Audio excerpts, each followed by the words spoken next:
धर्म के नाम पर बंटवारा हुआ था तो भारत में मुसलमानों को रहने का कोई अधिकार नहीं है।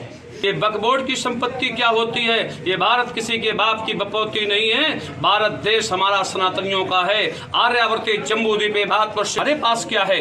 हम तो कहते हैं हर हिंदू समाज का व्यक्ति घर में शस्त्र रखे, क्योंकि राष्ट्र था हिंदू राष्ट्र है, हिंदू राष्ट्र रहेगा।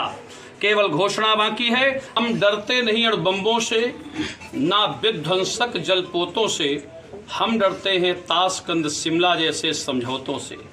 चार भेड़ियों से डरती है, सिंहों की संतान नहीं। भरत वंश के इस पानी की है उनको पहचान नहीं। अब की जंग छिड़ी तो सुन लो, नामो निशान नहीं होगा।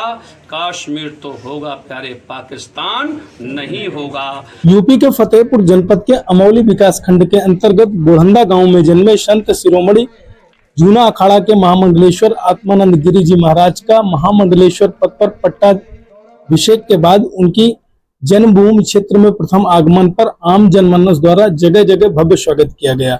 उन्होंने इस दौरान कई मुद्दों पर अपनी ठोस प्रतिक्रिया दी।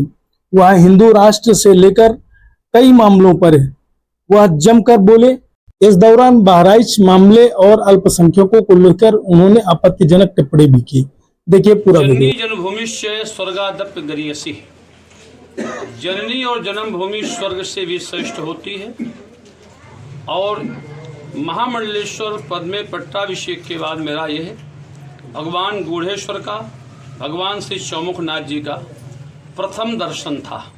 कानपुर में मेरी कथा चल रही है और उस कथा के दौरान हमारा गांव में आना हुआ, जन्मभूमि का दर्शन हुआ, चौमुखनाथ जी का दर्शन हुआ, भगवान गूढ़ेश्वर जी का दर्शन हुआ।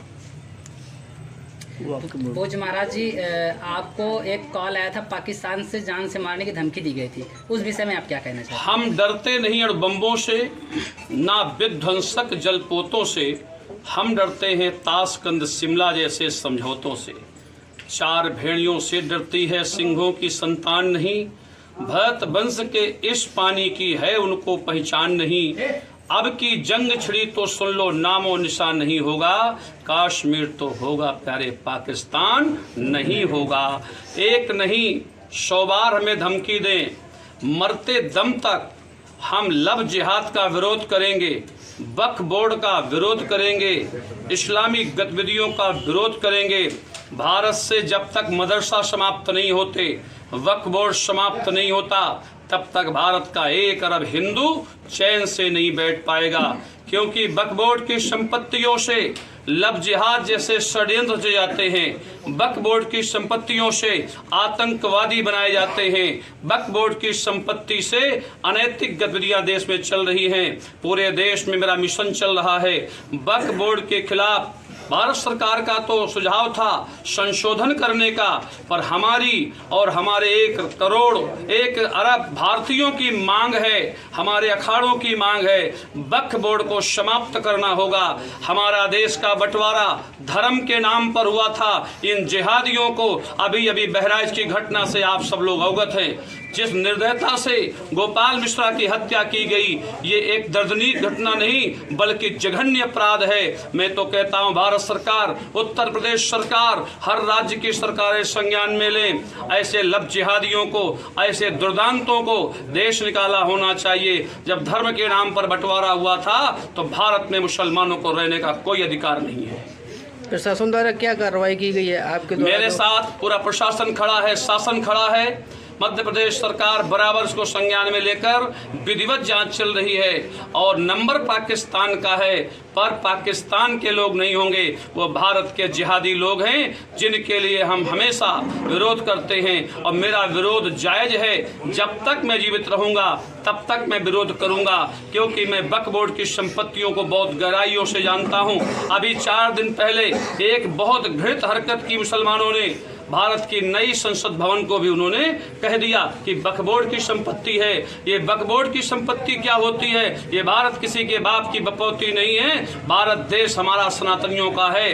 आर्यावर्ती जम्बू द्वीप भारतवर्ष भरतखंडे, हमारा इतिहास साक्षी है करोड़ों वर्ष का।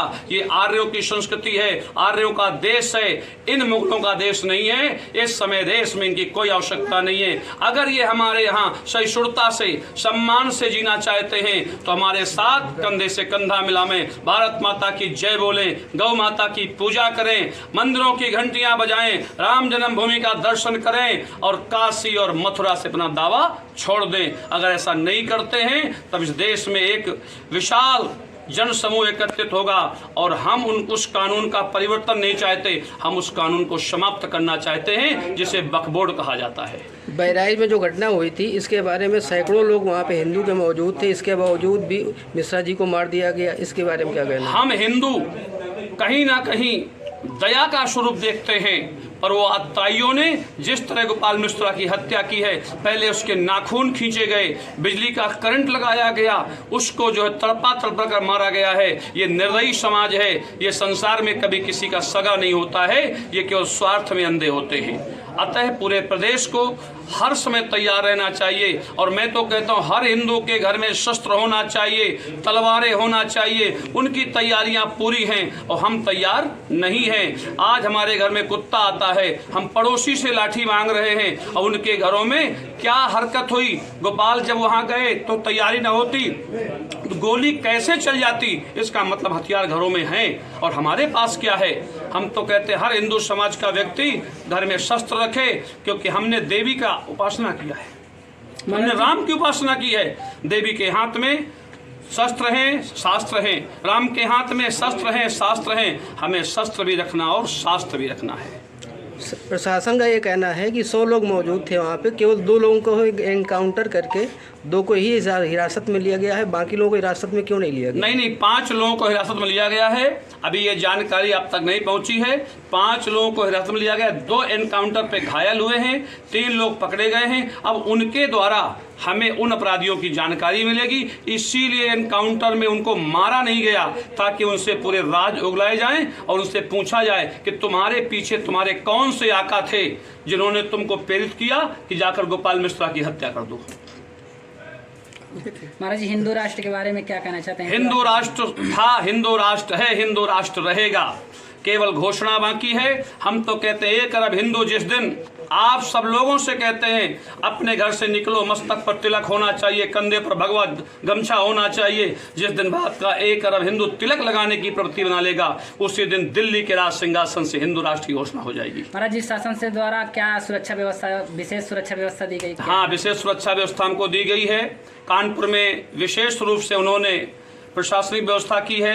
8 दरोगे लगाए गए हैं ड्यूटी में, उसके बाद हर 1 मिनट का इनपुट ले रहे हैं, कहीं से कहीं कोई दिक्कत नहीं है। सरकार की हर व्यवस्था से हम संतुष्ट हैं और सरकार अपने दायित्व का निर्वहन करती है और हम सरकार के लिए सदैव दिन रात, मैं किसी व्यक्ति पार्टी का एजेंट नहीं हूँ, परंतु मैं राष्ट्रवादी हूँ, देश के प्रति समर्पित हूँ, हिंदूवादी हूँ। मैं तो ये कहता हूँ वर्तमान में पूरे देश को आंदोलन करना चाहिए, वक्फ बोर्ड का समझौता नहीं, वक्फ बोर्ड का समापन होना चाहिए। महाराज जी, आप अपने जन्मभूमि में आज पधारे हुए, इसके बारे में आप क्या कहेंगे? जननी जन्मभूमि स्वर्गात् गरीयसी, मैं जन्मभूमि में आया हूँ। यहाँ के सब लोग मेरे अपने हैं, क्योंकि मैं सन्यासी बाद में हूँ, मैं जूना अखाड़े का महामंडलेश्वर हूँ। पट्टाभिषेक में भी जन्मभूमि से बहुत लोग गए थे, इसलिए जन्मभूमि का संबंध ही अलग होता है। हम कुछ बन